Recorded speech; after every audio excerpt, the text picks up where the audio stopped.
Hi my people, welcome back to my channel. ఈ video ఏంటంటే నా జర్నీ చిన్న షార్ట్ వీడియో కింద తీసాను. సామర్లకోట నుంచి మదనపల్లి ఎక్కడ ఉందంటే చిత్తూరు దగ్గర ఉందండి. మేమైతే జాబ్ పర్పస్ మీద అక్కడ షిఫ్ట్ అయ్యాం. మాకైతే డైరెక్ట్ ట్రైన్ లేదండి. సామర్లకోట నుంచి మేమైతే భీమవరంలో కానీ విజయవాడలో కానీ ట్రైన్ అనేది ఎక్స్చేంజ్ అవుతాము. అప్రాక్సిమేట్లీ 17 అవర్స్ 18 అవర్స్ మాకు ట్రైన్ జర్నీ పట్టేస్తుందండి. ఎందుకంటే 2 ట్రైన్స్ మారాలి కాబట్టి.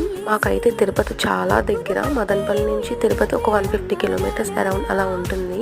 మాకైతే చాలా కూల్ క్లైమేట్ ఉంటుంది, చాలా బాగుంది. చూసారా, నెక్స్ట్ డే మార్నింగ్ వ్యూ అయితే ఎలా ఉంది. మాకైతే ఎక్కువ కొండలు ఉంటాయి, అందుకే ఇక్కడ చాలా కూల్గా ఉంటుంది ప్లేస్ అనేది. మీకు ఈ వీడియో నచ్చింది అనుకుంటున్నాను. Please like, share and subscribe to my channel. నా జర్నీ అయితే కంప్లీట్ అయిపోయింది.